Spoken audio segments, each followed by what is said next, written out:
Hello, everybody, and welcome once again to the Tuesday Night Music Show with Jay. How are you? And Howie. And John, in that order. In that order. We're all here. I'm Brian. How are you? Hey, Brian. So John is the guy who has gone ahead and decided that we're supposed to talk about an album that we really like to top the show. John's, I forget what did I call it, John? What do we call him this? Rockin' Roundup or something? Was that John's Record Roundup? Roundup. Boston John's Record Roundup. Boston John's Record Roundup. Yeah, I forgot, but yeah, it's Boston John's Record Roundup. We do it at the top of every show where everybody kind of tells the audience an album that they think would be an interesting album to take a look at, give it a listen to. So who would like to go first this week? Well, I think since it's John's whole name, I can roll with it. I got one picked. I think I should start. I brought it from Show and Tell. All right. Oh, look at you. Oh, great album. Nervous Night. It's from the Hooters, so we can say that here. 1985, and probably has 4 or 5 radio-friendly top 10 singles for a debut record. And We Dance is the only one that I can think of off the top. And Day by Day, wasn't that Day by Day's on here? Yep. Yeah. Zombies. All You Zombies is on here. All You Zombies is the best track. Where My Children Go is on here. Don't Take My Car Out Tonight is on here. This was a very, very good find at $2.99 in the local discount record bin. I'll keep an eye open for it. Good record. Yeah. And who's next? It's like alternative for those who want to know. I'll go if you want. Do it. I wanted to go with something new, so I did something I thought would be smart. And from the 60s. Lori's kids are really accomplished musicians, and they're just amazing. Matt is actually in a band, several bands. He's that good of a guitar player, and he suggested this new album by Ghost. It's called Imperia, and I've been listening to it, and it's pretty awesome. It's like, rock and roll meets prog meets dark wave, and they have strings and horns in it in certain places, but then I can't really call it hard rock, although they do have some hard rock portions in it. But so far, I'm digging the whole album. I'm on song number 8 out of 12 right now, and I like it. What's the big hit on that one? For them, it's just a second. It's 20s. 20s is big. Yep. The 20s, right? And then Call Me Little Sunshine is on that record. That's Call Me Little Sunshine. Wolf isn't on that. Yeah. Wolf Moon. Wolf Moon. Hunter's Moon. Oh, Hunter's Moon is on that? Hunter's Moon. Oh, that's a great track. That was pretty awesome. That was, I got to tell you, that was, I listened That's a great to that. track. I was like, okay, that's a good track. I've heard the band. They describe them as Blue Oyster ABBA. They're a weird band. It's a strange vibe. They're strange live, but in between, they'll do, it's almost classical the way they segue from one song to another with the instrumentals. But anyway, that was my pick. And it's 2 months old. It's only 2 months old. They're September. They're considered heavy metal, but there's a great interview with Kerry King talking about Ghost, and he's like, I don't like them. I don't get them. I don't like them. Because they came, really, the heavy metal community is the one that brought them into the fold, because they had some older, like kind of more hard rock tracks. And the big thing for those of you watching who don't know, Ghost is really one member, who is Papa Emirates, who's the lead singer, and he's gone through 4 or 5 iterations. And for the first 3 or 4 albums, it was the same band, but they're all masked. So you didn't know who was who. And they were called Nameless Ghouls. Yeah, Nameless Ghouls. And then all of a sudden, you could tell the band changed. Like, they got rid of that band and went to a new band about the time of Dance Macabre. And it's a great track. And like John says, it's very Blue Oyster Cult meets ABBA sounding for that. Well, They had their biggest, I think, like, was it Hammer was big? I think the biggest one for me was Cerise. Cerise. Square Hammer was which the one. was Yeah, that Square great. Hammer was big. But Cerise kind of like put them on the map for a lot of people because it got pop play. Yeah. I liked them, but they sell out like arenas. They're doing tours with like 20,000 seats and And amazing light they're- shows. Big yeah, they production have too. great light show. Fun to watch them on YouTube for Yeah, you they're, watch one of they're their an live interesting concerts. act. They really are. they've- I think you'd they've like been them, on- Brian. They've also been on every late night talk show. Yeah, they actually Yeah. Papa Emirates threw the pitch out, I think, at a Giants game this summer. Chicago. He was out in Or Buddy's. Chicago. Buddy's- That's it, Buddy's something. Chicago. Tobias, right? Yeah, he was. He sadly was shot during it and had to be replaced by the next Papa the Emirates. next nameless school. Yeah, Shot in Chicago. Chicago. interchangeable members. Chicago. What do Yeah, you got, Jay? the night Chicago died, how prolifically and You're like futuristic. paper lace this week, Jay? Well, was not going to go paper lace. I'm actually going to go way off the map for everybody in the room with somebody that if you know, kind of an artist. And the artist's name is Rory Gallagher.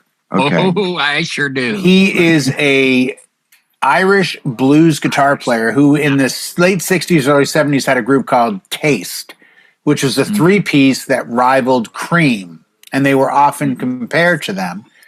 And side note, Rory Gallagher was offered the job of guitar player for a band called the Rolling Stones. When Mick Taylor left, that he turned down and then ended up going with Ron Wood. And if you look at Ron Wood playing and Rory Gallagher, you'll see how different they are. The album I'm picking is Photo Finish. Came out in 78. I got it in high school when I got turned on to more blues rock stuff. And just an incredible album. I mean, big hit off of it was Shadow Play. But of the 9 songs on it, at least 6 are really good. Really, really good. One of the best titles of a song on it, of any song, Brute Force and Ignorance.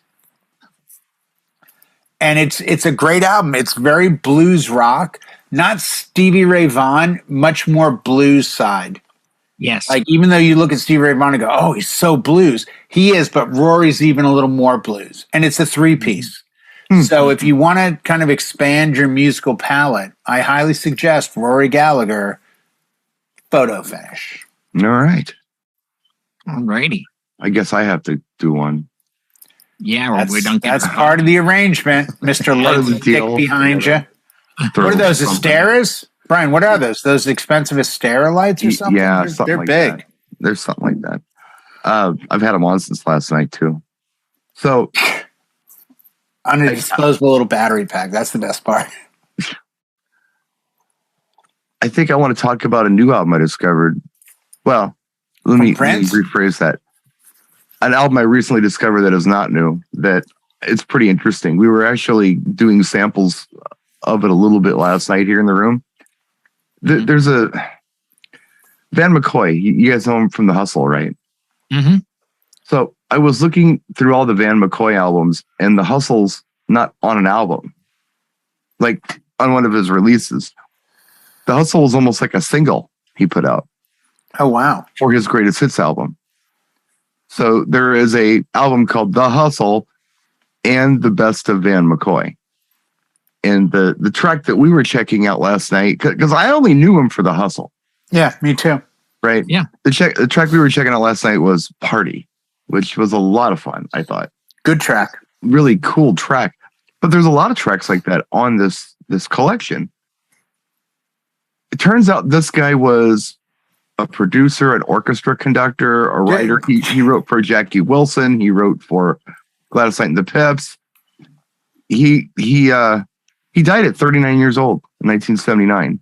Oh, wow. But he was actually a heavy hitter, like in the music biz, as far as a musician goes, and a producer and an orchestra conductor. Come on. But that's a lot. It's really interesting stuff. And I think that those of you who are into making breaks and stuff, you might really enjoy this, because I think a lot of this might be untapped. And it's That's a great point. It's good. So it might be a cool album out there for you aspiring hip hop folks who want to try something a little different. Well, you bring up a really good point, Brian, about how modern day hip hop is so staunched in sampling. Mm-hmm. And there's a point where the crate digging community runs out of product. Well, and they don't know what product to grab. There's a so by bringing this out there. Oh no, there is, but by bringing something like this to the fold, you're really inspiring guys that are into doing deep mixing hip hop, right, or breaks with something that may not be on their radar. So good for you. Yeah, that was exciting last night. I remember you playing. Yeah, it's part of the fun. I mean, to find those rare grooves, or I mean, maybe they just weren't on our radar. Maybe there was a place in the world where these were monster hits. It wasn't my world, at the time. I mean, obviously I was like 4. But yeah, this is really neat stuff. And I like his arrangements. I like his strings. His delivery on the stuff is cool. Yeah. I even like the tempo he has the stuff played in. I think it's worth a listen. Well, how we said last night after you left the room that his first AARP party, they played that album. So, I mean, it's been around. It's not, it's not that, They were all in their walkers, jiving to it, Oh, yeah. But it's like so many other artists. I mean, we think, Van McCoy, well, it's the hustle. Do the hustle. That's the only thing we write them off. Guy ever did. There's more. Yeah. Yeah. There's more. And we should look at Hughes Corporation. Decent. We should look at Hughes Corporation. Oh, there's good stuff. There's a song called I Caught Your Act by Hughes Corporation that I really like. Yeah. That I could turn you on to later. I said this to someone the other day. They said something about finding good music. I go, find an artist you love, find the album they're famous for, and then go through it, but don't listen to the hits. Listen to Stevie Wonder's Music in the Key of Life. And not every song on it was a hit, but there might be 2 songs on it that you've never heard that are amazing. Right. And what's interesting about some of these album tracks sometimes is that there's a really good hook sometimes, but maybe the verse isn't very interesting, or I don't know, maybe you listen to it and you feel like, well, maybe the artist could have spent a little more time with the song and had a hit out of it. But as people who are creating, loops and breaks and stuff, those little nuggets are gold.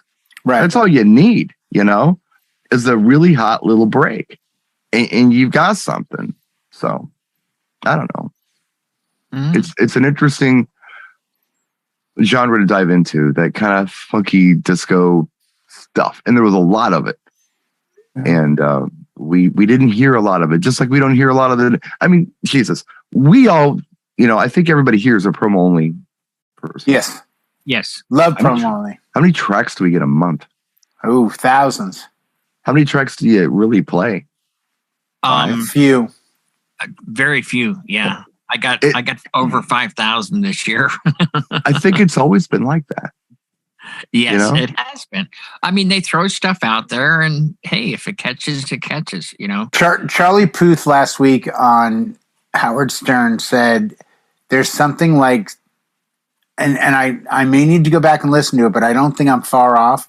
There's something like 70,000 songs a day coming out because everyone's releasing their own stuff online. Right. So you can't quantify it by saying, well, Warner Brothers, Columbia, and this one put out this. Right. It's not about that anymore. The access to real music today is in the tens of thousands a day. Well, even you're back fighting upstream because the great things may not catch. Well, even back in the old days, it's not like there was that much material being released on record or singles, but there was still a lot. I mean, more stuff missed than landed. Oh, yeah. A lot of stuff. I was thinking about that track Party specifically that I really like. It's been stuck in my head. And I was thinking about when it came out. It looks like it came out in 76, according to the record releases. And I was thinking about what else had came out in 76. And I almost got the impression that maybe this song hit a little late, where technology was writing in 76. Like if this song would have came out in 73, wow. They would have been nothing impressed. like it. Yeah. But because of where production was and what was going on with Giorgio Moroder and all this stuff, maybe this sounded kind of, dated. Time used to move faster. Wow. Time moves very slow now. Dated in 3 years. Wow. Well, it was like that back then. Wow. Got a point. I was okay, and you're gonna laugh at me, but that's fine. You're gonna laugh at me anyway. I was watching the Jeffrey Dahmer thing on Netflix. Of course you are. Oh, good. And even when this happened, the first thing I thought in my head when I saw his mugshot was, why is he wearing glasses from 1978? I mean, his glasses looked very dated for 1991. And I watched the show, and his whole family's glasses look like they're like 15 years old. Right. Because there was a very specific style in the early 90s. Hell, there was a specific style in the 80s, and it was not the 70s style. People didn't walk around in bell bottoms in the 80s. You just didn't do that. But you totally did that in the 60s and 70s. But if you did that in the 80s, you were like a social outcast, or I don't know, a shut-in or blind or something, because you just wouldn't do that. Outside of the baggy stuff of the day where your pants are sagging off your underwear, which I still don't understand. Yeah, that's been a trend since like 90, by the way. I know it has, but I'm saying what I do like is when I suddenly see certain trends from my heyday come back, like high-waisted bell bottoms. Like that was a great look back then when I was 12, 13. I think it's a great look now. You're nailing my point though, because we talked about how things time moves slow now, because baggy pants have been the thing for over 30 years. Right. And they've been Nothing lasted 30 years. Nothing lasted for more than 6 months when I was a kid. Right. So, and music was the same way, because music was constantly changing and new production techniques were happening and new sounds were happening. Right. So you can tell the difference between a song written in 1970 and a song written in 1979. Absolutely. I would be hard pressed to tell the difference between a song written 20 years ago and a song written today. Sometimes you just can't tell. Unless you're Purple Disco Machine and they've somehow mastered the ability to bring you back in time. Because their vibe is so not today. Well, yeah, but that's kind of a different thing. Or if you're Mark Ronson or Bruno Mars. But even that stuff, I mean, you can't really put your finger on when it came out. Exactly. And that's the thing. It's like sometimes the timeless is what works best. But I don't even know when half the stuff I play came out. But I'm not talking about throwback songs. I'm talking about current songs that sound contemporary is what I'm talking about. It's still hard for me to tell 20 years apart. But back in the day, you could tell there were 3 years. Oh, that's so 3 years ago. It totally sounded that way. Anyway, that was my theory on maybe why a great song like that didn't get more mainstream attention. Is that it was just too dated for when it came out. It would have been great if it had came out a few years earlier. Maybe I'm way off, but I don't know. You said he only had 2 releases, right? And then he passed at 39? No. He had a lot of releases. Okay. He was doing a lot of, he was a songwriter, he was a producer, he was an orchestra conductor. He has got a slew of albums. But the only hit that I know of that, and any of you I think know of as well, is The Hustle. Right. Yeah. Which was what I said. There were other things. What I also said was The Hustle didn't turn up on an album. It was part of a greatest hits collection. So it's not like, okay, you buy the Van McCoy album for The Hustle, you got to buy the greatest hits to get The Hustle. Yeah, it's the bonus track. It's not even. It was like, I mean, people did that. People did that, of course. You hear that story all the time about bands that say, we were done with the album and we needed one more song. Yeah. So we did this, and that's the hit.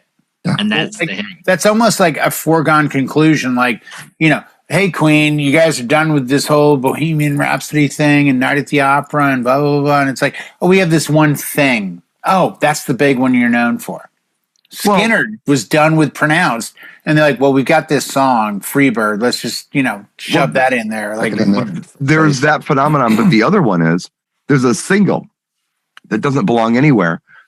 I'm thinking about Duran Duran with Is There Something I Should Know? That came out after Rio. That was a single. And the only thing it turned up on album-wise was the re-release of the first album in the US. They deleted a track and added that one, but the original release of that first album did not have that song on it. See, by That the time was I got just it, a it single. did. That was the weird thing. I got into them during Rio, so when I got the first album, I was like, It had it. "Oh, there it is. There's something Right. I should know." Well, I'm curious, Right. what track got deleted? Is it Tel Aviv? I can't remember. I don't know. I think it might have been Tel Aviv. I'd have to look. I've got both the British release from 81 and the 83 release back here, so I could look at them and tell you. Right. I can't. It's not a track. I that think the turns me sad on. part, Brian, is we have these great discussions that I always walk away from this show learning something. But I think sadly in today's climate, the way music is delivered, the album days are obviously gone. The record days are pretty much gone. And it's bands just simply throwing product out as fast as they can, hoping something sticks, with the understanding that they're only going to make their money if you show up at the concert. Back in the 70s, concert tours, because I knew people in the industry, concert tours lost money. You went on tour It was to promotional. promote the album, Right. and that's what people bought. And now it's completely 180'd. You release product to entice people to come out. 9 Inch Nails. Trent Reznor came out a few years ago and said, "Here's our new album. We hope you enjoy it. If you want to donate money to it, please do. If you don't, you can download it for free.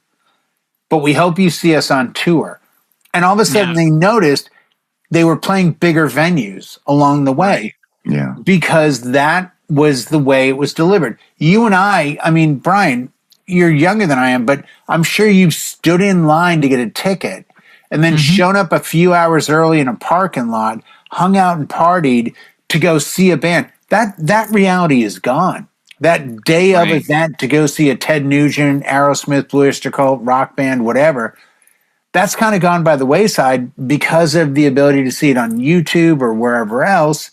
Let me cut in here. You know, You mentioned Trent Reznor, and that was going to be one of my pick tonight was going to be Closer, because that came out as a single before it was on the album, and it has 2 different names, and it has, I think, 9 or 10 different versions, and the name on the album is Closer to God, but the single is Closer.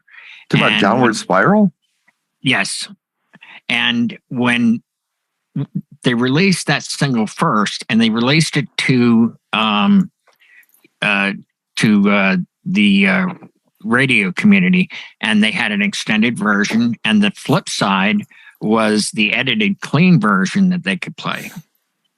Well, that was, I think what you're talking about is was pretty common practice, where you would do a single to tease before the album release. I think that was pretty common. Even in the 80s, I think they did a lot of that. you had a different You delivery get people system. excited about the album, so when it dropped, everybody was lined up on Tuesdays to buy because they came out on Tuesdays. Well, they even did a club version of it. They did the I mean, same I thing thought with that was- I thought that oh was boy. pretty interesting. what was it? Is it Pretty Hate Machine that had like a hole on it? Yes. So I remember had like a hole was blew up in the clubs long before Pretty Hate Machine came out. Yeah. Because it was just a single that was going around. It's like, okay, now we can. The single was almost promoting the album, you know. Right. Mhm. It's So- the white label days almost of like, here you go. Yeah. Here's something that you're not going to be able to get. You can't really buy. But I also remember getting the singles and the CD singles, and more the singles, the cassette singles that would have B-sides. Like Def Leppard was famous for this. They were like, here's the hit that we want to give you. But on the B-side is an acoustic version we've never released. Yeah, something unreleased. Seal did it. Excuse me. Seal did it on, because I had it. I wish I still did. He released "Prayer for the Dying" as a single. Really, Bailey? We're talking about Seal. Bailey doesn't like that song. No, Bailey, Seal. Bailey doesn't like a seal. Bailey, Bark this is like a live. seal. There's millions of people here. Bark like a seal, Bailey. And the B-side was a piano version of "Dreaming in Metaphors." And I just remember putting this cassette in my 1991 very fast Hyundai Excel, and just having it keep flipping back and forth because the piano version of Dreaming in Metaphors was so beautiful. But we had to buy singles because you couldn't get the Def Leppard Miss You in a Heartbeat acoustic anywhere but on a single. And then all of a sudden, 5 years later, Greatest Hits of the Vault come out, and here it is. Yeah, that's in a box set. Yeah. But Well, to get it then. I know you weren't into it at the time, but that was the kind of stuff that was on 12-inch singles. No, exactly. That's my point, Brian. Yeah. That was the transition over of how do we continue this, here's a release you can't get on vinyl. And in the late 80s, early 90s, well, you know what? We'll do it on a cassette tape and we'll call it a single. When did I first see a single? Because I bought a few of them. I remember I bought NWA's 100 Miles and Running Clean on a single. Believe it or not. I remember. And in my Volkswagen Golf GT, I looked bad driving around Saugus, Mass, blasting NWA Clean. Yeah. I'm just saying, it was a different world. I remember getting to show and tell next week. I have a bunch of the cassette singles, Maximilian and all the stuff. Whatever was going on in the dance music, then I'll see if I can dig those up. Those were good. I remember grabbing a Will to Power single, and then I remember Love and Rockets. I'm Alive. I got that. I was I'm Alive one. Yeah. Yeah. And Donna Summer, This Time I Know It's For Real. The Stock Aitken Waterman one they did. I thought it was really sharp. And then the bummer is that you're listening to the same song over and over again. Oh, the other one I got was Layla K Got to Get. I remember getting that one too. Simply because I wanted to hear him in the car right now. Otherwise I'd have gotten exactly.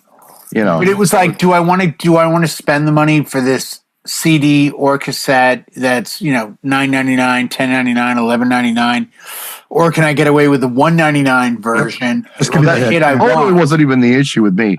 Okay, I wasn't rich like you back then. No, yeah, I was living on the edge. No. So you've never been to the shop where my mom lives? No, I've seen it. I know it intimately on video, but it's photo. It's 40 minutes that way, right? Like it's 40 minutes west of here. Right. And there's nothing between mom's house and Milwaukee. It's just the dead zone. Yep. So if you're out and about, and you really want to hear a tune, what are your choices? You get the cassette or you get the record or the CD and you drive all the way back out there and record it onto a nice tape and then have it. No, we need it now. Yeah, exactly. So that's why we would do it. But that's why we bought them. Yeah. And then when used record stores were all the thing, you're like, oh, I can get these for like 50 cents. Oh, I didn't even know this was out. Oh, they've got the Mother's Milk, Red Hot Chili Peppers release. Right. Wait, I really love, Knock Me Down. My favorite song on that album, which is not their big hit at all. I love the cutout record stores. It was totally. Where you're like, this has got a stamp on it. Oh, I got to get this one. By the way, the closest thing to that drive, if you're ever in Kansas City, drive from Kansas City, Missouri, out to Leavenworth. Why? Road that goes from the Ramada. I did a gig in Kansas City. I stayed in Missouri, 15 miles away. And from my hotel, I decided to go to Leavenworth because it was 30 miles away. But it's literally down the 287, 2-lane road. And that's every time you say you're going to your mom's, I envision that drive where it's 2 lanes in the middle of nowhere, you're just kind of just driving. And every other sign says, do not pick up hitchhikers, right? I did not see those. They could have been there. I was in a rented Ford Focus. So, I was probably traveling 30, 35 miles an hour, Howie. At that speed. We have them here right on that one main highway where they have the prison. There's big signs. Oh, out there. Okay. Yeah. That I get. Yeah. The prison's right there. Yeah. You believe, by the way, side note, what age do you think it is of somebody in today's world you can go back to that remembers what a hitchhiker is. Meaning, like my kids, when you say hitchhiker, no idea. You say it to a 50-year-old, 45-year-old, like at what point did hitchhiking just go away? Because I know people that grew up hitchhiking. Yeah, early 80s, like very early 80s, I think. It was fine through the 70s. It was totally fine. Yeah. I went to Concord, Mass to see my friend. We would hitchhike from his house downtown. And we would get picked up 100% of the time and be in the back of a pickup or whatever. And I'm like, is this even safe? Like, my parents said, don't ever do this. He's like, oh, no, dude, this totally works. And then you go down the Cape to Martha's Vineyard. You can hitchhike there today. They don't care today. There's a movie. Well, they got problems today, but I'm saying before today. Before today. There's a movie that I was watching on YouTube, and it's some people's favorite hot rod movie. I'd never heard of it. It's a made-for-TV movie. It's called Hot Rod, and there's a scene in it where this guy is driving this, I don't know, some Plymouth or something from this. What was it? Like a Belvedere 2? Dodge Dart is all hot rod. Dodge Same Dart. body. Yep. And Same body. he picks up Same this body. hitchhiker who is the new DJ in town on the radio station. Adrian Barbeau. They did stop talking. Okay. So anyway, I love let me get this out, Jay. So anyway, so they end up in this drag race. They roll the car. Okay. The cops come, and the cops are going to give this guy a citation for reckless driving. They live. There's a roll cage in the car. So they live. Thank God. The DJ says, "Hey, I didn't do anything. I'm an innocent hitchhiker here." And I was thinking in my head, today, if you told a cop you were a hitchhiker, he'd probably ticket you for that. Yeah, probably. Right. Yeah. It's got to be illegal, isn't it? Does anyone know? I don't know. Some I states. don't know. I just remember. I would imagine. I remember there was a movie called The Hitcher, which made it scary. Oh, And then the blonde guy from Europe. What was his name? Oh, I remember that. That was scary. He pops up in the back of the station wagon with the little kid. What was his name? Oh, damn! It's gonna kill me. there was another. Was it Oh shit! Creep Show 2? I think there's a one of those. Mhm. Like it's like several different scary stories. I think the last one is something about a hitchhiker who, I don't know, somebody accidentally runs over and then he keeps popping up going, "Hey, thanks for the ride, lady." He's like a zombie or something. Oh jeez. So they kind of made it spooky. Yeah. Rutger Hauer. Wow. Yeah, I knew who you were talking about. Yeah. Yeah, Rutger Hauer, Rutger yeah. Hauer, the Who guy recently from Blade died. Runner. Just recently died. Yeah, sadly, Rutger Hauer, the famous line in Blade Runner where he's sitting there as the robot and it's raining. He's like, I just wanted to live. You want to see now I die Rutger in Hauer rain. Gold? There's a movie you need to watch, and it's not even that old. It was one of the last films he did before he passed. It's called Hobo with a Shotgun. Oh, I have that. No, don't know that. Oh, didn't I'll have to know look that. that one I'll up. send it to you. I have the DVD. Hobo with a Shotgun. Yeah, The Hitcher with C. Thomas Howell and Rutger Hauer. See, Thomas Howell. There you go. Yep. So yeah, I kind of screwed that all up. And you would think that the whole scene from Texas Chainsaw Massacre, when was that movie? 70s? The original one, or Yeah. yes, the original good one. The good one. Yeah. The real one. because they pick up a hitchhiker and it goes wrong. Oh, it goes way wrong. And the I mean, girl, how when many- they bring her in the house, and he's like, Well, Yeah, that was it goes like way the, wrong. and the guy's like, I don't know, just completely weirdo. And he's showing goofy pictures and he cuts himself or cuts somebody else. yes. Anyway, after that, you would think no one's going to pick up any more hitchhikers. And they still did. They still did, yeah. By the way, I left Massachusetts, and they had a huge. John, help me on this one. Is it Berlin? For Spooky Mass? World? Is that where they got the huge hayride? Yeah, it was. It's moved to Western Mass, but it was up in Berlin. Okay. When I left Mass, the last year, the big spooky hayride, these were the two people that were signing autographs. The original actor who played Leatherface in the original Texas. Now, granted, Like you'd know who it was. no, that's the thing. I left in 93, so this would have been like Could have been anybody. 99, 90, 91, Like Daft 92. Punk. You know, you don't know who the hell they Here's are. the other one. Here's the other one that crushes. Linda Blair. Ooh, nice. Those were the two. And then I saw something yesterday that shocked me. A guy was talking about seeing Rick Derringer. Rock and roll. Who yes, Rock and Roll Yes. Hoochie Coo, Edgar Winter Group, producer, amazing guitar player. Yeah. The Real McCoys, Mhm. Hang On Sloopy. If you ever do a gig, anyone from Ohio, play Hang On Sloopy. Just trust me on it. Well, guess what? He shows up and talks to Rick Derringer and his guitar player at the time, a guy named Neil Giraldo. Name ring a bell? Yes, that Neil Giraldo, Oh, yeah, that guy. aka Benatar guy. Pat Benatar's guitar player, aka Pat Benatar's husband of Husband. Yeah. 40 years. Well, guess what? When this guy's talking to Rick, he sees Neil with his girlfriend. Neil Giraldo dated Linda Blair.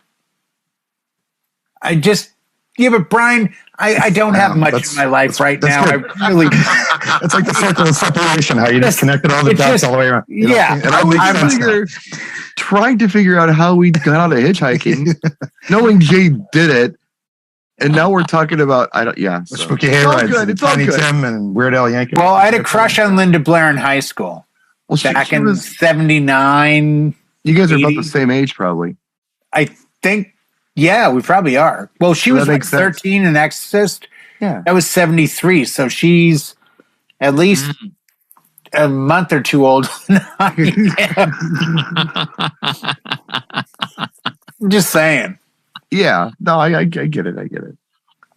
Oh boy. Okay, Jay. I'm just teasing. I think the time to change is whenever Howie goes, oh boy. That's the cue. That's the tell. Yeah. That's the tell of like, okay, act 2. Yeah. And scene. Yeah. Fade to black. Okay, so here I've got something interesting to talk about for a few minutes before we wrap the show. I was going to say, the show's I been got on it. for 2 hours already. But No, we started now late. let's do it. We're, that's we're true, actually we did. only 40 minutes in. Oh, is that it? Oh, Yeah. okay. I guess we Seems did like start late. longer for some reason. Yeah. Anyway, so Jay off air before we turned this on was talking about getting some freestyle for a set, Yes. Mm-hmm. and I was in my mind thinking about a couple of freestyle songs that I thought would be good. And Bailey doesn't Bailey obviously agree with agrees. me at all on Found that. no seal. Yeah, I can't That's talk about not those one two of 'em. things.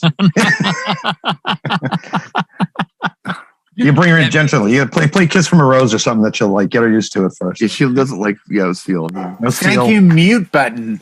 Yeah, No it's freestyle. Oh, okay. boy. It's okay. Bailey's welcome. We love Bailey. Bailey's fine.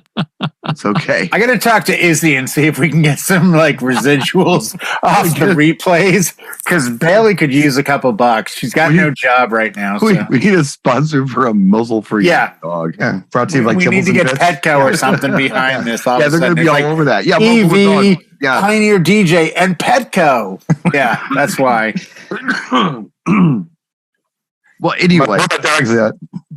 what I was trying to spit out was that some of the songs I was thinking about I've actually heard recently, and again you'll laugh at me, but they were in the Jeffrey Dahmer show on Netflix. There are really good freestyle songs in that.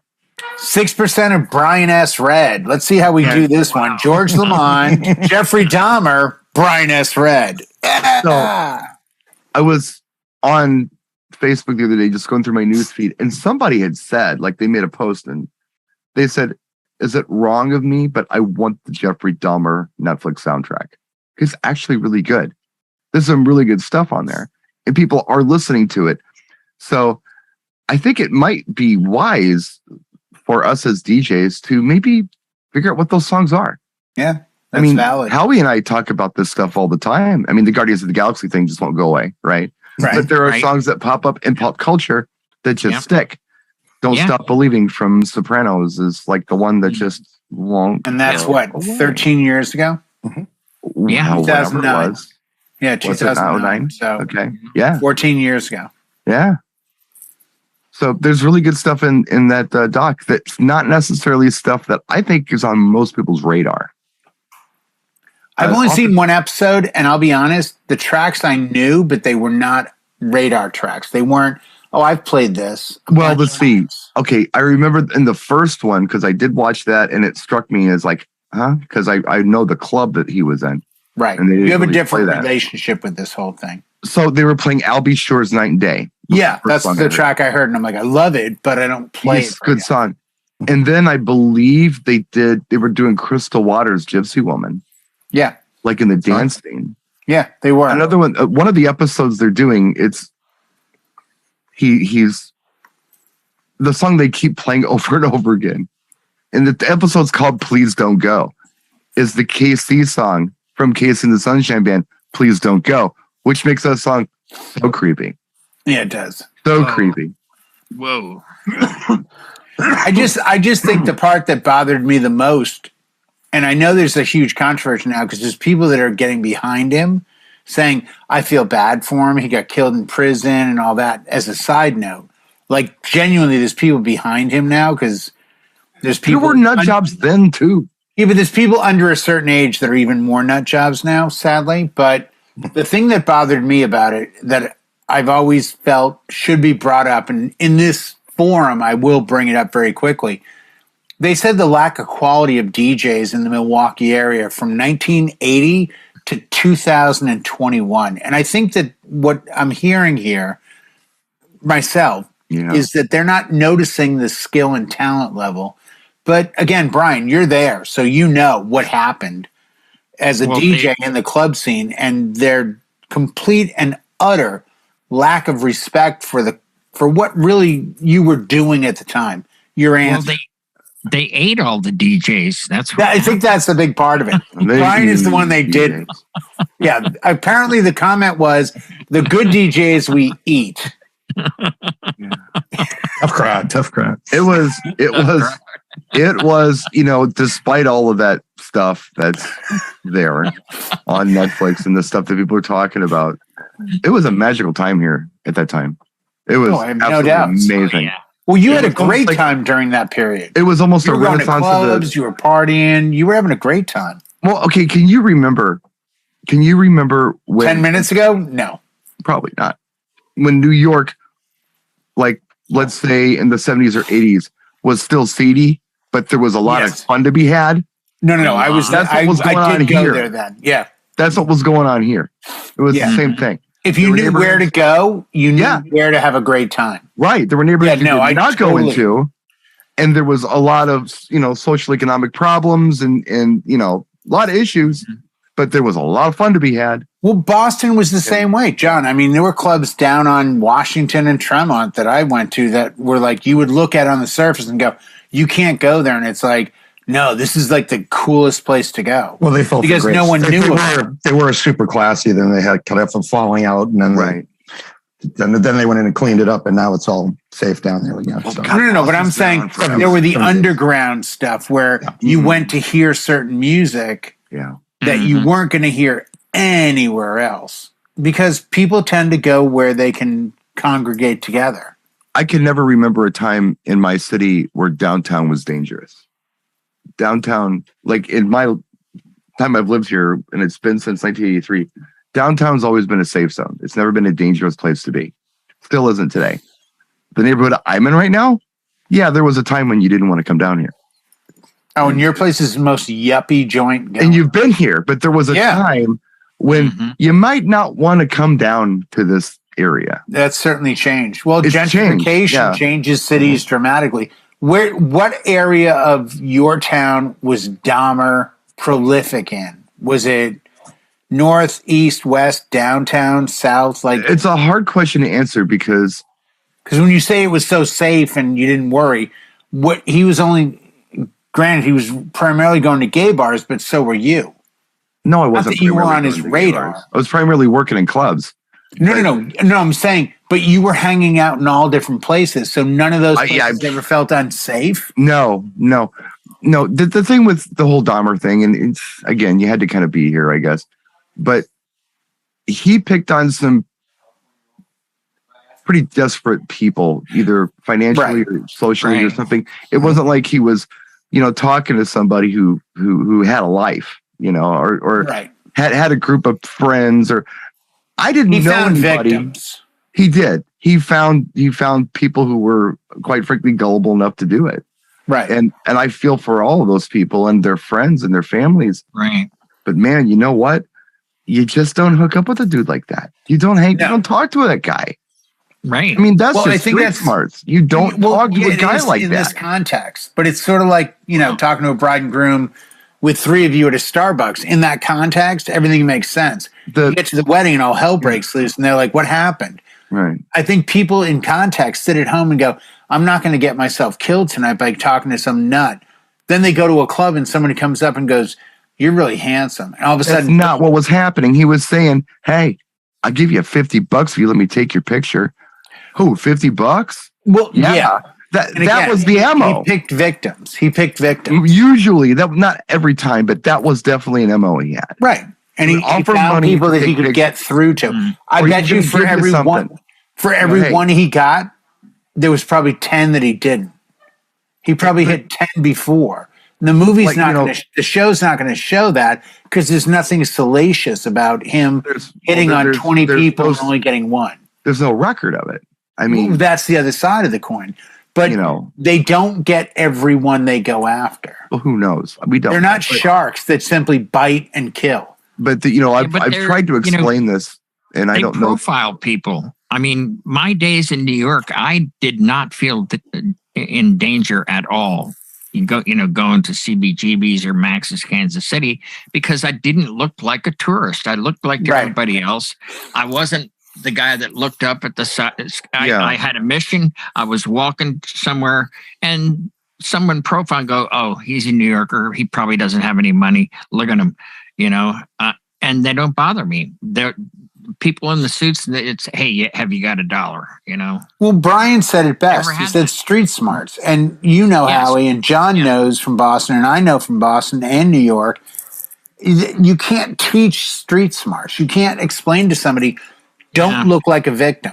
It's because a gut feeling. The guy that stops on his expensive phone in the middle of the street and goes, I can't get direct. Oh my God, dude, you're going to get killed.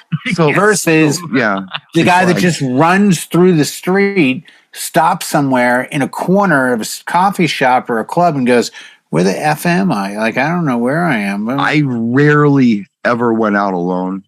Always went with friends, or I went somewhere where I knew my people were, even if they weren't like my best pals. Brian means women and Puerto Rican women. No, just I want to translate as we go.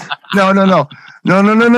See, the social rule was talk to everyone, give everybody a chance. Talk to the guys because the guys know people who know girls. It's all going to come back around. Just focus on the girls. Talk to everybody because eventually it'll get you to the girls. That was be nice. The nicer you are in the club, the better response you get at the end of the night. That's one of the most tried and true approaches ever. No, always be polite. The doorman, the bartender, the waitress, everybody, because it will come back to give you thousandfold. Now, having said that, there were certain people that they didn't look like they belonged there. They didn't really have anything to say to you. And a guy walking in like Dahmer with those glasses and that shirt we would have never talked to that guy. No. Why? Why would we talk to that guy? He's not going to get us. He didn't shop at Tello's like you. He's wasn't got nothing down to say with it. I shop at Tello's. You shop at Tello's. A couple times. I'm willing to admit it now. Luckily, our audience is so young; they don't know what that is. No, they're all on the internet. We didn't have Tello's here, so I'm just assuming it was a stupid Oak Tree. All of them. Yeah, we had Oak Tree. In fact, I worked for Edison Brothers, who owned Oak Tree. There you go. I was taking the money from guys like you so I could go out and do cool stuff. See, there you go. Smart man. Hey, I know what your hair looked like back then. Most of our viewers don't. Yeah. I'm just saying. You had it together then, kid. You had it. So I always had it together. I was a cool kid. Yeah, But I was the nerd in high school. When I got out of high school, I was the cool kid because I was DJing. And I was out and I knew I met everybody. I met all of these really great people and just groups of people. I mean, it wasn't all the same group of people. I mean, sometimes it was the club kids, and sometimes it was, the smart kids, and sometimes it was, the music dorks, or, whatever. There was always like this group that I was running around with, but those groups normally didn't commingle together. So there were certain places I go with one group of people, and certain places I go with another group of people, but they were all safe. Yeah. But John Hughes called Brian Ducky back in the 80s. I'm just different city, very different city. I just want to get on. It's because you would have gotten shot because it's south and. Well, no, north is no. They don't. No. It's okay. I know it's. I just did a class reunion up there. Remember? Oh yeah, that's right. Northbrook, yeah. And you didn't get shot, so thank God for that. Dude. I think is what we're really happy about.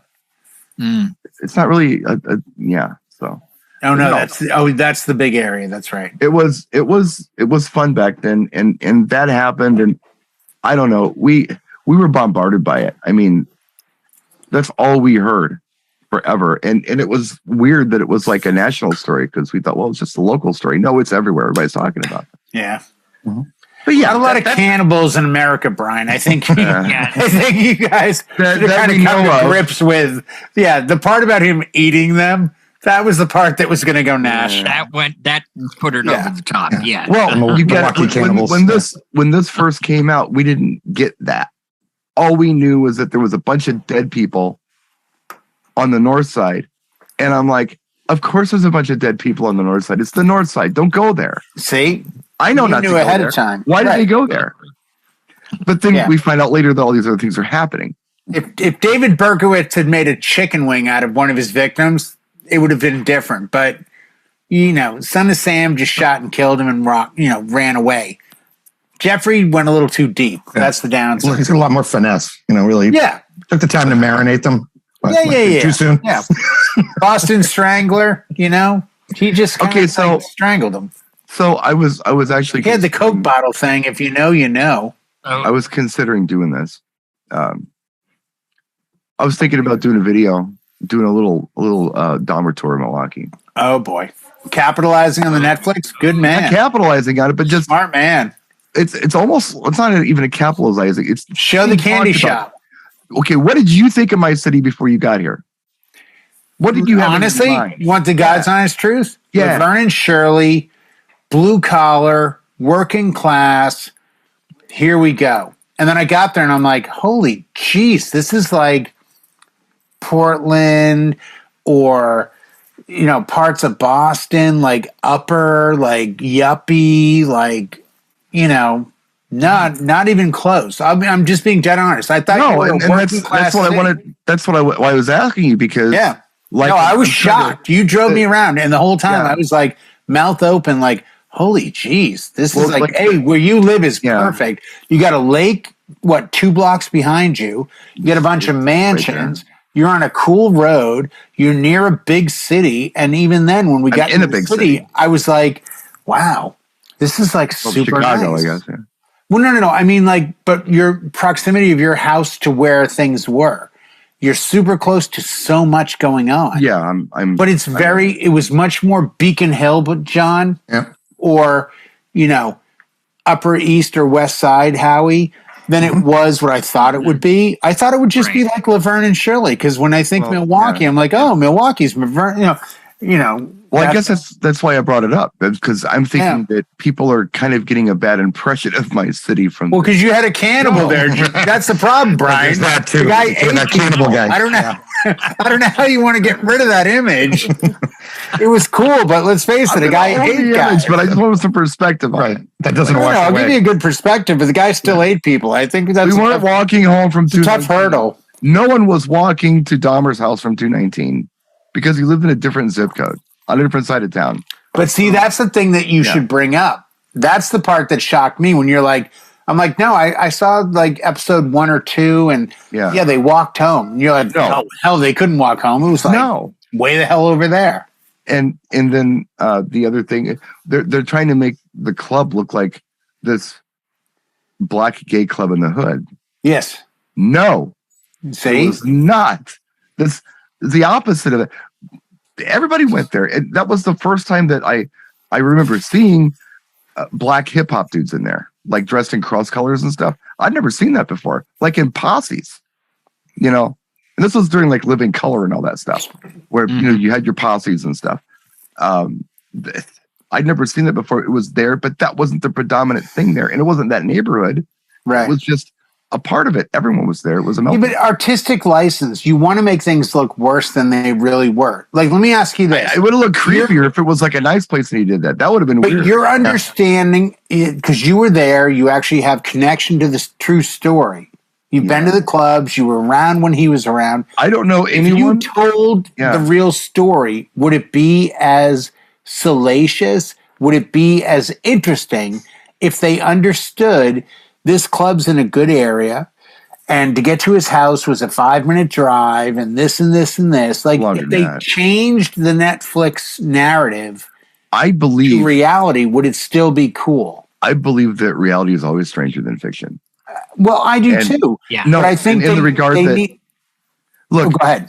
This is what I'm seeing on this show, and it's just kind of, you know, compared to what reality is. You know, I like the Friday the 13th movies. The only time the kids are getting killed is when they're doing something they're not supposed to be doing. I've noticed that. That's try this joint. That's kind of what they're doing with Dahmer. Don't go to that neighborhood because that's going to happen to you. Stay in the safe place. No, this was happening in the safe place. That's the scary part. But see, that's what's even more scary. That's the creepy part because they're making it sound like, yeah, he was stalking poor minorities by moving into their neighborhood. No, he was finding them in the good neighborhoods. But see, to me, that's scarier. That's it's weird. Scarier to think that there's a guy that could live next to me that's doing this. It's sort of like they keep beating the same dead horse of there's this smell coming from his apartment. And they keep complaining and nothing ever happens. And they make people look stupid that way. And it's like, you know, I mean, granted, I worked 8 years with the police department. I've gone to death calls. I know the smell. Any EMT, anybody in PD, anyone in fire knows the smell. When you walk into a building, it is a smell that never changes. And it hasn't changed since the beginning of time. Right. You know it. So he should have been busted so much earlier. Well, so to me, it's like, did people just escape over it and just go, it's not what I'm thinking. The neighbor didn't happen. The neighbor is a fictitious person. I did not know that. I thought she was real. And I'm like, how did they ignore her? The person who called the police, I don't think even lived in the building. Maybe lived across the street. On him when he had the kid. It was not the neighbor who called the police. Ah, okay. I didn't know that. And there was a neighbor who you know, but the person who made the 911 calls, right, even live in the building, but happened to see some things. So for creative license, they combined two people into one. And now I hate that though. But anyway, it's got some interesting music in it, and we should explore it sometime. Tracks are cool. Yeah, we should. But anyway, let's put a fork in this. Next week, we're doing the Ted Bundy series with great tracks by the Allman Brothers. Yeah. I'm excited because in his Volkswagen, he had an 8-track of Live at Fillmore East. So always the appendix with Jay after we say goodbye. I do what I have to. It's for the show. And by the way, Ted never ate an appendix. He only